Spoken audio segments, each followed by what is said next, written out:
You are listening to the Colts Report with Will Rutherford, Sam Frick, and Mike Rich. Only on the Central Indiana Sports Report.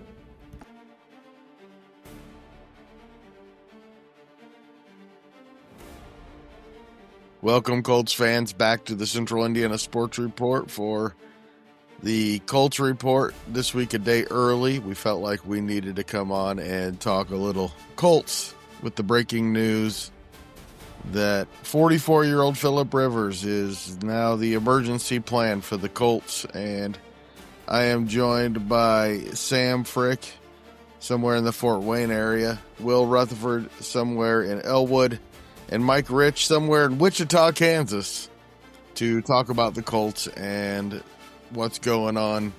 Of course, Mike is our Pacers guy and also likes to come on here and talk Colts. Will has his weekly podcast, Strictly Biased. Go check that out. You'll love it. All right, your thoughts on what's going on here? Why not? Hell, at this point, why not? Why not do it? I don't want Is to it see going to work? on the field. It's not going to work. It's foolish to think that he's going to come in and be some top 45 quarterback in the NFL. I think at this point, he's been out of the game for now 5 years.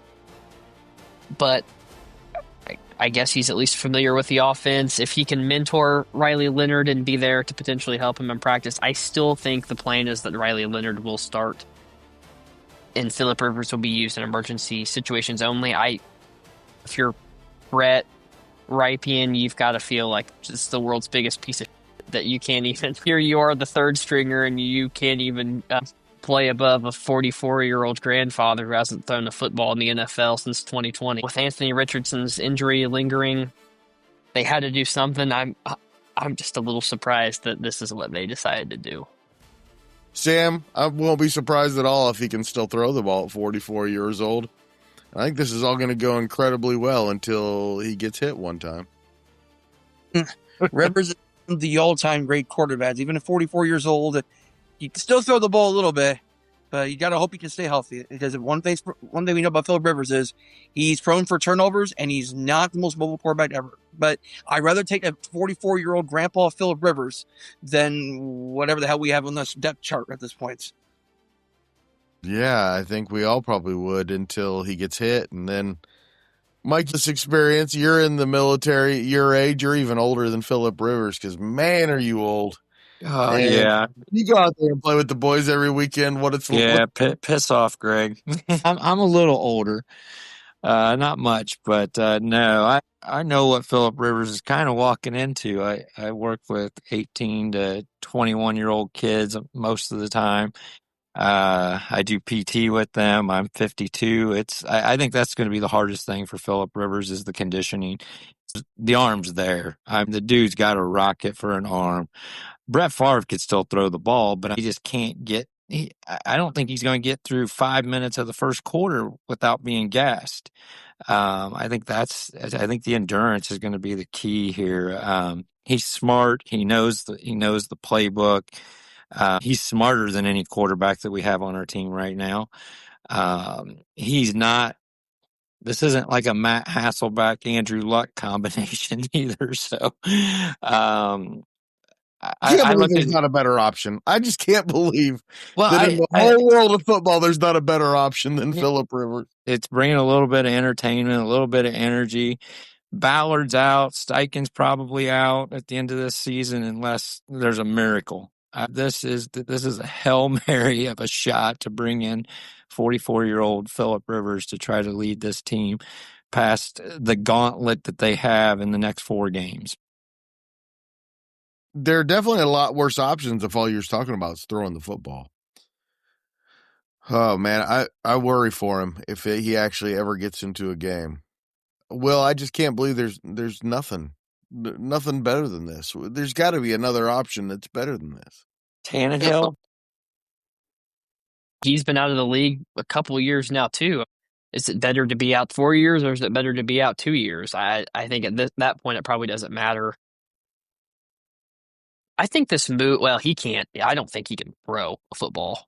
I think his arm's pretty messed up. That he medically retired. I don't think he was ready to hang him up yet, unless the Giants released Jameis or the Bengals released Joe Flacco. I'm not sure there was really a great option. I think that they did the best that they thought they could do. My guess is that he was not their first call. My guess is that he wasn't probably their third call. My guess is that there were multiple conversations that were had with people that were uninterested in coming back and even putting on a uniform.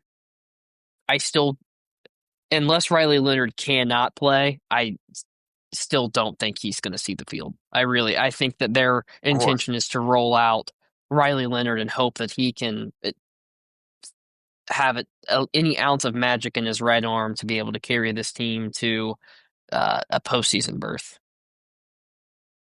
Mike brought up Chris Ballard likely to be gone. Shane Steichen very well could be gone. This kind of reeks of desperation. I think that this reeks of Ballard being gone. I'm not necessarily sure on Steichen because Phillip Rivers and Steichen have a really good, strong relationship. And I feel like if this organization was heavily considering moving on from Shane Steichen, they would have probably sat on their hands and did as is. It would not look good for Shane Steichen to win a couple more games with Phillip Rivers. It would not look good for him to come in and mentor Riley Leonard and maybe elevate his game a little bit. I feel like if Steichen was on the ropes, they would have rolled with Rypien if Leonard wasn't able to go and would have just lived with the consequences of it. Are they really saving face? The Colts have happy memories of Phillip Rivers. Everybody loves to talk about the year that he took the Colts to the playoffs, but let's be honest, it's not like he's some franchise superstar at the same time. This is great PR, but I think that they would have gone another direction had they not had some level of security in knowing that Shane Steichen may be back next year. It seems a little desperate, doesn't it? It seems common sense. It's desperate. I mean, when your entire quarterback depth is down the wayside, clearly it's got to be. It's desperation. It has to be. They're fighting for their playoff lives at this point. They're out of the playoffs as we speak here. It's not like they're in first place in the division anymore. Jacksonville has full control of the division. Houston won last on Sunday. The Chargers won last night in overtime in a weird overtime game between Philly and LA. So at this point, the Colts are going to have to at least get a couple wins just to even have a chance to make the playoffs.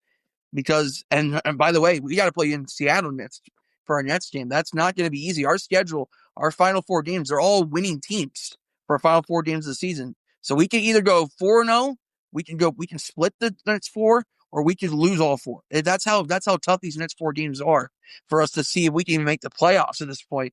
But if we can protect Phillip Rivers and he can stay healthy, we know he can throw the football and we have the weapons to make it happen. But remember, it's 44-year-old Phillip Rivers. We don't have a time machine to bring back his prime years. So we have to understand that there are going to be limitations to this version of Phillip Rivers.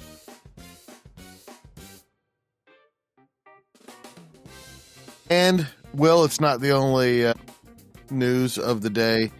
Looks like Charvarius Ward is out definitely this week, probably for good. It doesn't seem like it's very good news on Sauce Gardner. And this whole thing isn't looking good. They've been bit by the injury bug, obviously.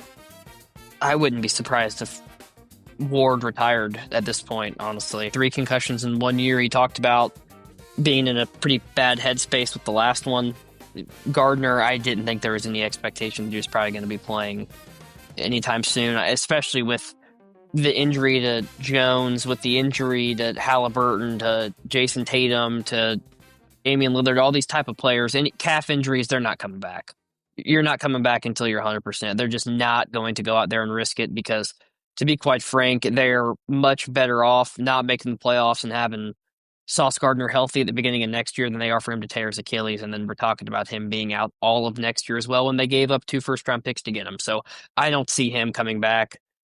They're in trouble. They've got a tough matchup with Smith and Jigba. Obviously, Sam Darnold keys in on them.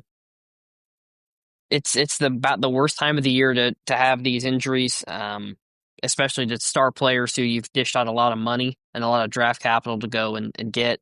But this is the NFL. It's next man up. And if you want to say that you're a team that can have legitimate Super Bowl aspirations or conference championship aspirations, these are the kind of games you got to go win to do so when your back's against the wall. On the defense and Ward in general, it's definitely an uphill battle. I just don't. I don't see us winning 4 games. I don't see us. I said it 2 weeks ago. I didn't think they'd win 2 of the last 6 games, and I don't think they're going to win any of the next 4 games. I don't think they would have. I think they would have been challenged to win them with Daniel Jones, with him being injured. I think we're going to be 8 and 9 again. I think Houston's probably going to come in and probably at the end of the season take the AFC South. If Phillip Rivers gets a soft tissue injury, he's the type of guy that'll play through it. He did tear his ACL, and a week later he played in the playoff game and finished the game. I don't think he's coming to practice. He was sitting waiting for the door to knock for the Hall of Fame, which probably wouldn't happen this year either, but not for a while, but no, not for a while, but he comes back and he wins 4 games. He's got a really good shot at getting it in 5 years. He's got some skin in the game. And again, I just think it's all going to come down to just his conditioning. He is not in condition to just hope he doesn't have to play. I don't want to see that. I don't want to see the possibility of him just getting. I don't want to see a Joe Theismann, Lawrence Taylor kind of shit. So I already worry for Joe Flacco, and he's 5 years younger. Yeah, true. Don't worry about footsteps, Flacco. That dude can just sling the pill. It doesn't matter what's in his face. I'm talking about getting hurt, man. I still think this Colts team can win 2 games. This is the type of situation that I think helps a play caller. I think you're going to see a simple game plan from Shane Steichen. And to be quite frank, after going back and watching the last 4 games, they need to simplify some stuff because he's getting a little too damn cute, a little too full of himself. On 3rd and 4th and 1, instead of drawing up the most brilliant genius play call that he has, he's going to hand the ball off Jonathan Taylor. And he's going to reap the benefit of doing so. I think that you're going to see Tyler Warren get 10 targets a game. I think you're going to see Jonathan Taylor touch the ball 35 times probably a game. You're going to see a lot of screens. You're going to see Michael Pittman getting involved.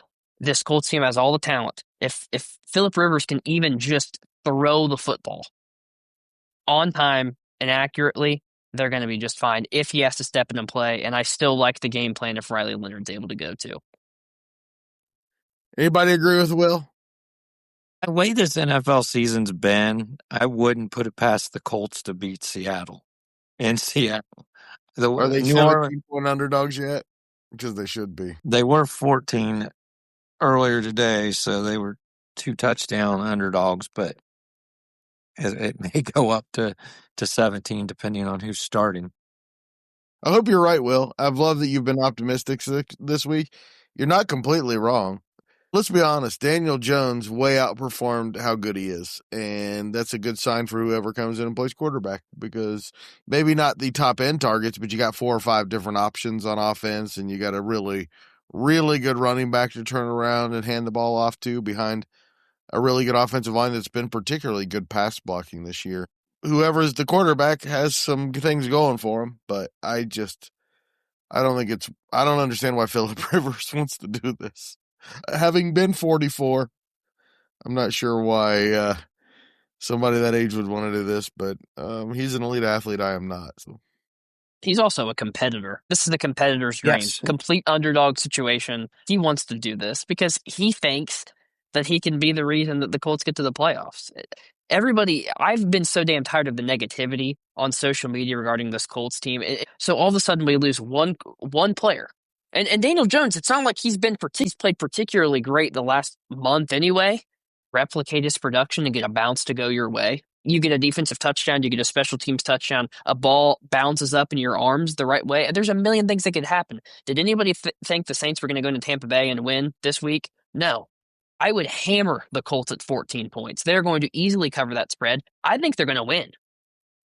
I don't think Seattle plays well at home. I think the Colts are absolutely going to win this week. It's going to be a nasty, gritty game. Steichen's going to eat the clock, control the game.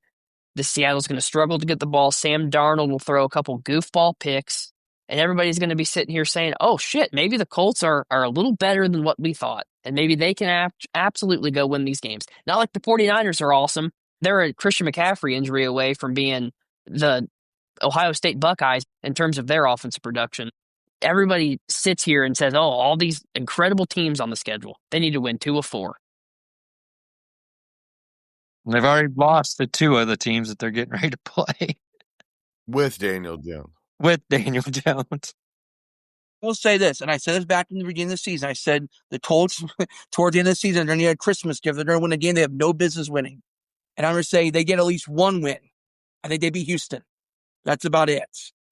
What happens if Trevor Lawrence bums an ankle this week? True. He misses a couple You have weeks. a very fair point. And all of a sudden, Nick Mullins is starting. What happens if C.J. Stroud bums an ankle and all of a sudden they sit him and decide he's not going to play Week 18 because they've clinched a playoff spot and you get Davis Mills? There's just a million different things that could happen. Way better than the options the Colts have. You are one I would concussion love protocol Davis away. Mills right now. Well, you wouldn't want Nick Mullins. That dude is dog shit. You don't want him playing. Won 4 games with him, didn't they? Yeah, Riley Leonard's never won an NFL game. Great opportunity. Everybody's just looking for an opportunity. He can go win his first this week. Sure. I agree with Will and Seattle. I think that would be a shocker, and that would be something that no one's going to expect. Team comes It's in. not going to happen.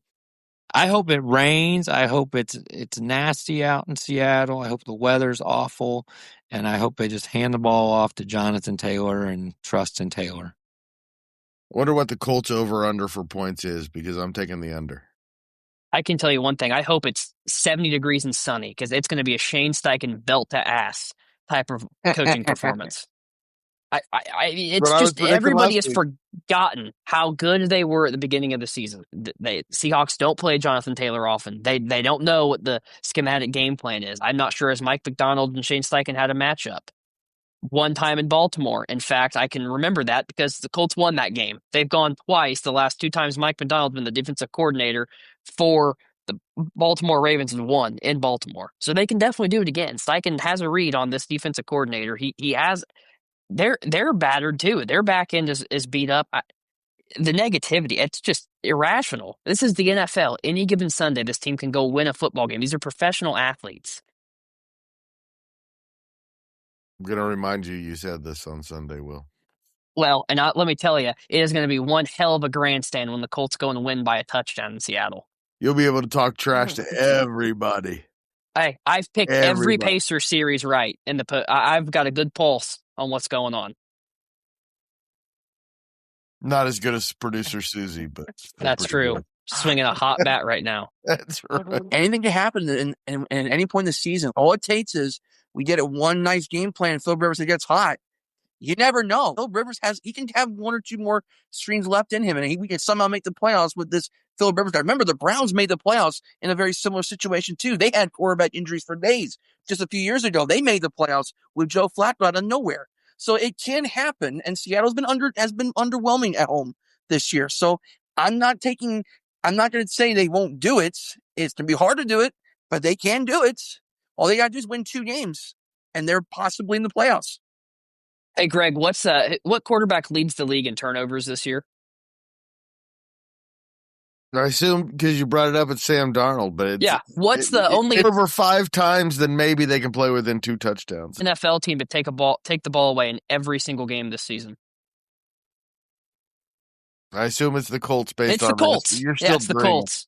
It's the Colts, actually, ironically. So you've got a real turnover prone quarterback. He's got small hands. He struggles holding on to the football. He loves to throw picks. By the way, Seattle's won their last 3 games at home. Great. That's even better. They are destined for a shit show of a game. It's just prime. Easiest Colts win of all time. It's so easy. This is just everything is screaming. Everybody the Colts put the are winning this mortgage game. down on a Colts victory. You need to be in that locker room, Will. That's right. We need to play. We're going to get Coach Steichen to play this before the game. Somebody out there believes in you. We found the Colts whistler. I really hope you're right. That'd be fun. Everybody said I was wrong when I said the Pacers were going to beat the Cavs in 5, and everybody said, "Will, you're just the biggest dumbest dipshit on the entire planet. There's no way this is going to happen." What happened? That's why it says basketball expert right there. It does right there. Okay, the Colts are. I'm picking them in our picks competition. I am absolutely hammering the Colts. Will, good luck with that. Everybody else, thanks so much for joining us. Will, that was a lot of fun. Let's do it again on Friday. Preview the Seahawks game. We don't have to guess who Will's going to be picking. I don't think we have to guess who anyone else is going to be picking either. I love it. I think we all pretty much showed our hands on who we're going to be picking on Friday. Thanks so much to our linebackers, Will, Sam, and Mike, for joining me once again. Thank you so much for listening. Please do us a huge favor. Share this podcast with a Colts fan in your life. Help us spread the word that we are talking about what Central Indiana sports fans are talking about every single day. And please be sure that you join us on Friday for the Colts Seahawks preview. Thanks again.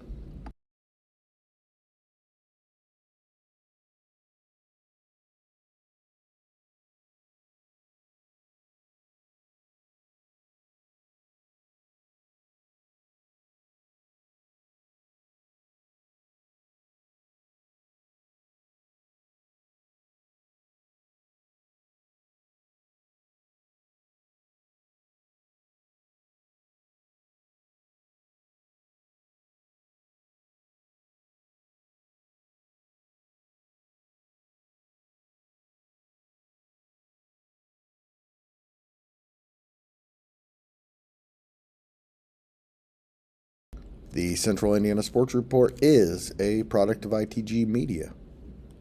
And I love Susie.